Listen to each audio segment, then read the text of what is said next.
gimana ya, memang semuanya seperti itu. Kamu pikir yang muncul di berita itu semua aslinya?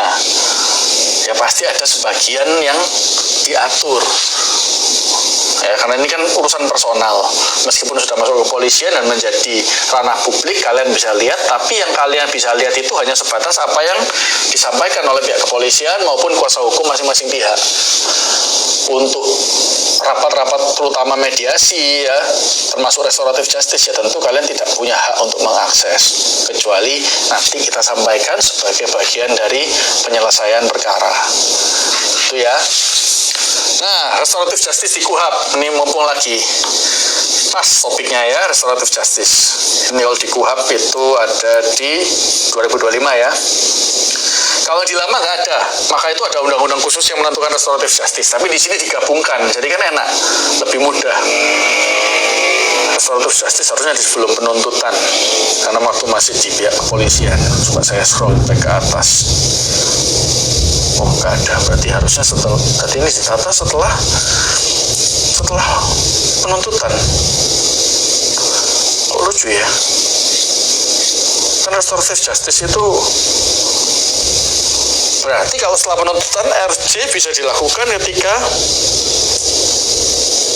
didakwa.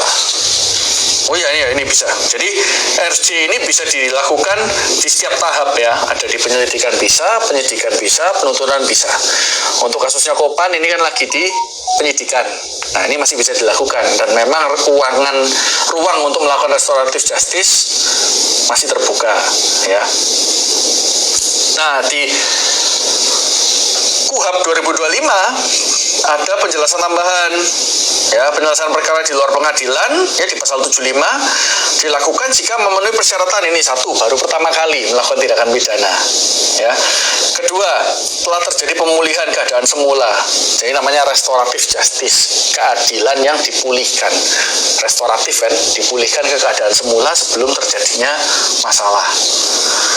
Lalu ketiga, telah ada kesepakatan perdamaian. Jadi ini pun masih sejalan sama, meskipun ini baru berlaku 6 Januari tahun 2026, tapi mekanismenya tidak jauh berbeda, tidak ada perbedaannya menurut saya malah ya. Nah, syarat pemulihan keadaan gimana? Satu, pemaafan dari korban atau keluarganya. Dua, pengembalian barang diperoleh dari tindak pidana. Kan di kasus Kopan nggak ada ngambil barang tuh. C, mengganti kerugian korban. Ya ini pasti ada kerugian ya. 4, mengganti biaya ditimbulkan dari akibat tindak pidana. Ini kan nggak ada. Ini kan bukan perusakan barang atau perampasan, penggelapan. Jadi nggak ada juga 4. E5, memperbaiki kerusakan yang ditimbulkan dari akibat tindak pidana. Ya, jadi meskipun dalam kasus Kopan ini Kopan belum ditetapkan sebagai tersangka, ya, tapi kan saya sudah bilang juga dari awal baik ke Kopan maupun kalian. Menurut saya kalau diteruskan pun juga belum tentu Kopan itu bisa masuk. Tapi semangatnya kita sudah beda.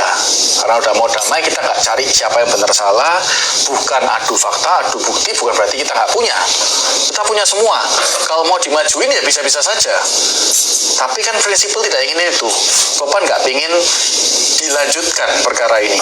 Semua sudah capek. Saya yakin dari pihak pelapor juga sudah capek. Ya, jadi maka itu kan pintu RJ masih terbuka lebar. Hampir 1 bulan ini juga masih terbuka lebar. Nah, nanti kita lihat gimana mekanismenya. Ya kita di sana akan Kopan juga saya sudah bilangin bahwa meskipun tindakan-tindakanmu ini masih belum tentu salah secara hukum, tapi kan secara etika juga nggak baik ya. Meskipun data-data yang kamu lampirkan itu tidak mengandung unsur pemancaman, terus data pribadi yang kamu sampaikan juga sudah ditutup namanya, tapi kan nggak etis ya. Katakanlah bukan anaknya Kopan deh, misalnya kita punya teman lagi hamil, terus kita berantem dengan dia, lalu kita sudutkan dia, gosipin dia, buka-buka datanya meskipun ditutup. Gak usah bilang ke grup, ke orang pribadi aja, ke teman lain. Itu kan sudah gak etis. Ya. Jadi yang kita akui salah itu di pihak tidak etisnya. Ya, dan Kopan juga menyadari itu, makanya saya bilang pintu restoratif justice masih terbuka lebar, karena dari pihak terlapor paling nggak kita tahu salahnya kita di mana. Ya, kita bisa memilih untuk berdebat, bisa pilih untuk lanjut, tapi kita nggak pilih untuk itu. Ya, mau dibuktikan benar salah, kalau dibilang kita yang mengajukan RJ kita pasti salah, nggak juga, karena ketentuan seperti itu tidak tercantum di undang-undang manapun. Bahkan dari pihak kepolisian pun menyatakan bahwa yang mengajukan RJ itu belum tentu dia yang salah. Korban pun bisa mengajukan RJ loh. Ya, jadi yang bisa menyatakan benar salah itu hakim. Kalian juga jangan ngejudge pihak Erika, pihak mungkin yang terlibat lain di Jebrevi, atau ngejudge Kopan. Gak usah. Kan namanya juga ngejudge itu kan menghakimi. Itu tugasnya siapa? Hakim. Kita aja para kuasanya tidak berani menghakimi loh. Kuasanya Erika juga kemarin kan tidak ada menyudut-nyudutkan Kopan. Tidak ada yang bilang beliau salah lah, sudah terbukti secara hukum pasti masuk penjara. Nggak ada omongan-omongan seperti itu. Kalian sendiri dan rekan-rekan media yang menyimpulkan kan. Jadi nggak ada lah salah-salahan kayak gitu. Yang bisa menentukan salah benar tuh hakim. Kita sih main prosedural aja, kita hormati, karena saya juga lawyer ya, saya harus, terlebih saya ya, profesi penegak hukum ya harus menghormati lawyer, polisi. Nggak bisa kita bikin statement, wah klien saya ini bener, yang sana itu yang salah, gini.